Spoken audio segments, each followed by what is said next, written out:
Welcome back, everybody. If you've been following along with all the tools I hauled home from a large Craftsman collector, this is from that same auction. There's not as many new old stock tools in here. A lot of these are vintage. Some will be new old stock. And I've seen a number of different types of tools, homeowners tools, woodworking, and I think I saw a few machinist things in there. So let's take a look. So unfortunately, I don't really know what I paid for everything here because each box probably has a couple of lots mixed together. First item out of the first box here is a old Craftsman stapler, or as they call it, a heavy-duty staple tacker. It's got the old Craftsman crown logo. Looks like someone put the sticker on a little bit crooked. Does have Craftsman embossed in the end, so that's kind of cool. Next out of this box is a tubing cutter. Even though this is probably likely not new, like new old stock, it's still cool to have the box. So there we can see the Craftsman logo. It's in really good shape. I do think it may be used maybe a couple times. Next up, we have this box made by Atlas. These are shaper blades. I do enjoy woodworking, but a shaper is one tool I've never had. So these are made by Atlas, and I think Craftsman rebranded the Atlas metal lathes back in the day. These do appear used, but not too heavily used. Next up, this saw blade looks to be new old stock. It's a chrome edge hollow ground planer blade. Package is in pretty good condition. And I say it's probably new old stock just on the fact that the logo is not smeared from being used. Usually once they run through some wood, those logos start to wear off. Next up is an item I'm not familiar with. It's a Craftsman router trimming attachment for laminated plastics. So I imagine it's for things like your countertops, if you're putting Formica on your countertop. This is the actual attachment here. I've never seen an attachment like that for a router. So this is what's in the box. There's also a package here with some parts in. I see there's also a little hole saw down here. So here's something I always wanted back in the day, but I just never wanted to pay the money for them. I remember these were about $60 to $75. This is the stack dado, so there's two blades in there. And then it has the chipping blades as well. Now, when I bought these, they only had one or two photos, and a lot of times there would be stuff stacked on top of other stuff. So I didn't even see these in the box. I mean, I could tell there was more blades, but this is really cool. This is a 3-pack of chrome edge blades, and they're still sealed in the plastic. And here's a label on the back. 3 most popular 7¼ inch saw blades: hollow ground, plywood, and rip blade. I think this is just a cool find that I didn't even realize was there. Moving on to the next item here, we have a router bit set. Now, I've had many of these in the plastic box. I never had the paper cover. It's labeled as a 7-piece set. I don't know if all this is original. I don't know, what they're counting as pieces.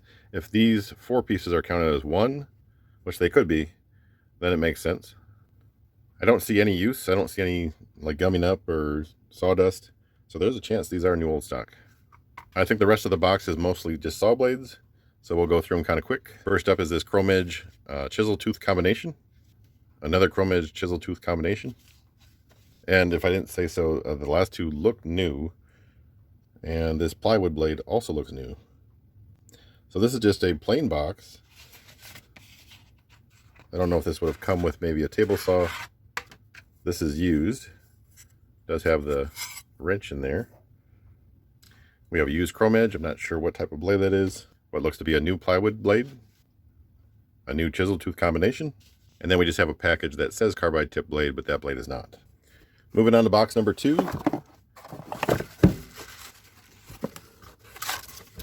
First item up is a router guide attachment. The box is branded Craftsman Router Edge Guide. I don't see any actual branding or part numbers on the attachment. Next we have a case with part number 6638. It's a 10-piece high-speed twist drill set.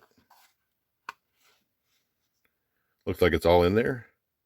I'll assume it's all original. Looks like a couple are used, but most of them look unused. Next we have this wooden box stamped with the Craftsman crown logo. My first guess was going to be a tap and die set, but it's actually a micrometer. So this one's a 0 to 4 inch. So this is a 0 to 4 inch. It has all the attachments here.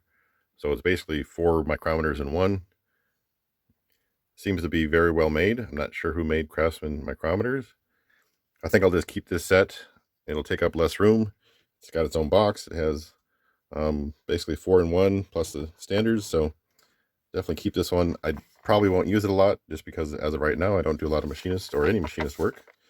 I hope to in the future, but I'll keep that one around for sure.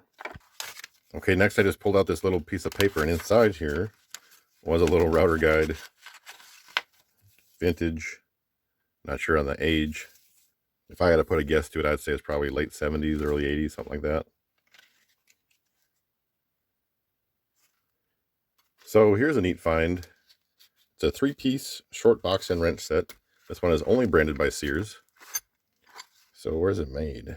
Yeah, it's made in Japan. I'm going to guess these are stamped BF Japan. And as you can see right there, BF Japan, that was made by the Fuller Company when Fuller moved their operations over to Japan. These definitely look new. They're in very good condition if they're not. So even though they're not Craftsman, it's still a pretty cool set to have. This next one is wrapped in a plastic bag. I'm not quite sure. Seems like box wrenches. Okay, what I'm seeing here is a very nice set of offset box wrenches. These are the double line V, no part number. It's looking like what I would consider a full set. I mean, of course they go bigger than this, but this is probably the set they sold at the store. You know, where you get this and then you add on to it, because obviously they go much larger than this, but very nice set. Looks new old stock. So this was just in a grocery store bag in a box. I couldn't really tell what was in it, but very happy to have it. Very nice set. And if memory serves me correct, those weren't actually in this box. Those were in a box with another set of wrenches. And I remember looking at the photos and I could see through the bag that there was wrenches in the bag, but could not tell what they were, what condition they were in. This came in a priority mail bag. Again, no idea what's in here. We have an ignition gauge. So basically a gapping tool for setting up spark plugs or your distributor. Looks to be new. I don't know if I've ever had one of these tools. I've definitely never had one in one of these bags. Looks like just about everything in here is new old stock. Here's a little spinner handle. Looks to be new. Then we have this Craftsman Crown carbide tipped masonry bit. This is something I don't see too often. It's new old stock companion. So it's the Sears Companion brand thickness gauge. That is a pretty cool piece. And then we have a set of SAE hex wrenches. 14 piece it says. I didn't count them. Looks to be new. Okay, this piece was just laying loose in the box. Off the top of my head, I can't think of what it's for, but I'm sure somebody out there knows what that's for. Okay, we have this Christmas tin. No idea what's going to be in here. Could be some old Christmas cards.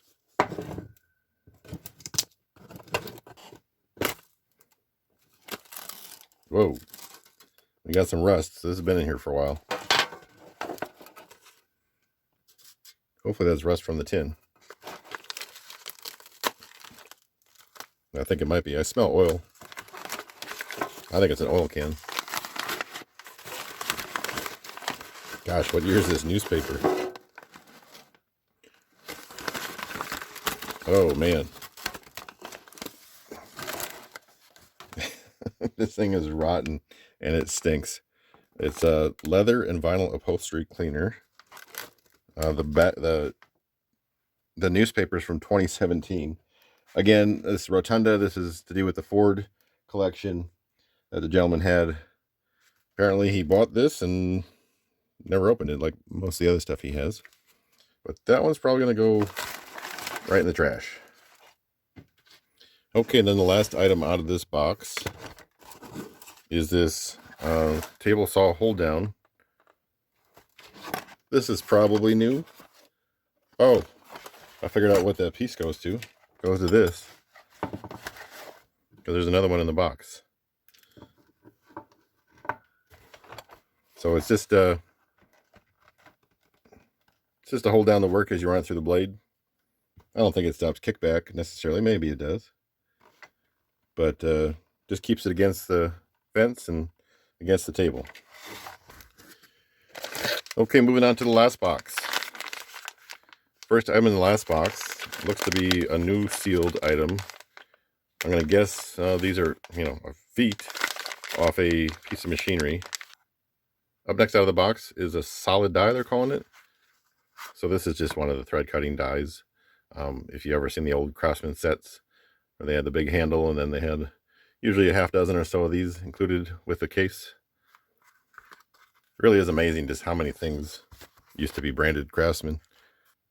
Then we have this shaper collar. It's number 2387. I think that's 87, not 67. It says made in the USA, but there's no branding whatsoever on the box. So I don't know if this was sold for Craftsman tools. I think it just goes on your, I guess you call it spindle maybe, where you would slide over your shaper blades so you could keep them a certain distance from the material. I'm pretty sure that's what that would be for. I think the router bits that I've had before usually use like a bearing. Then we have this shaper cutter. Craftsman, of course. Oh, it's a set. It's a tongue and groove set.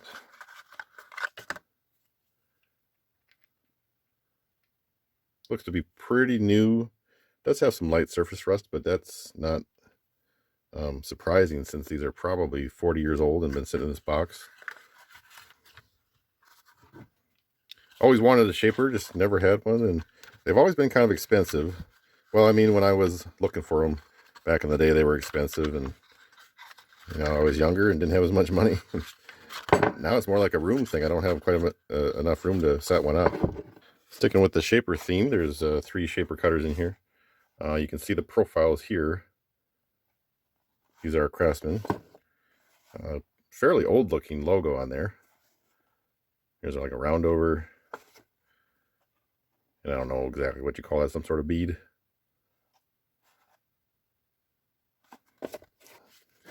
Next up is a few items I was very happy to see. These are the old Craftsman power tool catalogs. This one's from 52. We have a 49. Looks like 56. 57.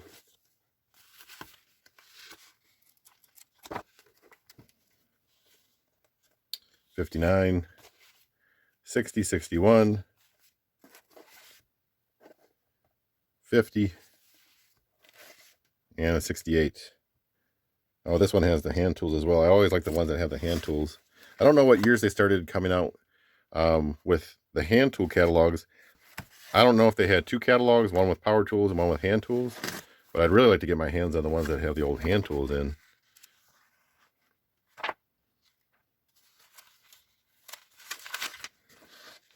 Here's one of those dies that we just saw earlier.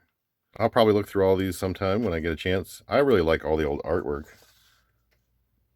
I do think it would kind of stink to cut these up, but at the same time, it sure would be cool to frame some of this stuff. Wow. Wow. $435 for a chainsaw back in 1949. My gosh. But then it's only $43 for their metal lathe. And even the little bit bigger one's only $106. Those will be fun to go through. Looks like we have, I don't know if they're knee and elbow or just 2 different size knee pads, because I think these are different size. But some heavy duty knee pads made in China. These have a newer logo, so probably not made that long ago. First I just saw a Philco radio, but then I see the reason why it's in this box.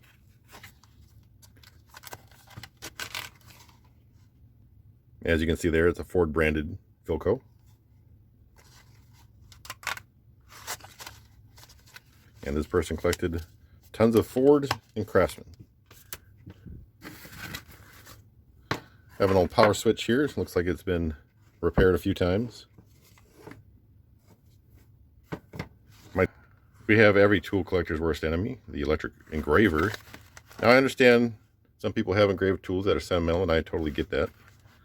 Looks pretty destroyed. That's okay, because I'm just going to throw it in the garbage. Next out of this box, we have a staple tacker. This is a small one compared to the other size box. Oh, look at that little guy. That is pretty cool. Also has the embossment on the front. Very cool. This one could be new old stock. It's in very good shape. That is a cool piece. I think just something like that up on a shelf would be a pretty cool display. And we're down to the last item of this box. Rotary surface planer for the Craftsman Acra arm saw. Huh. Okay, that's what's in there. Got some very sharp blades on it. Doesn't seem dangerous at all to have this just spinning and run some stuff through it. Yeah, this is interesting. I've never seen one of these before. Looks like the blades are double-sided, so when one wears out, you just flip it around and run the other one. Makes sense. They're just held in there with a set screw. Very cool. Not sure I'd want to use it, but cool piece. So that's going to be all for this one. Thank you so much for watching, and we'll catch you on the next one.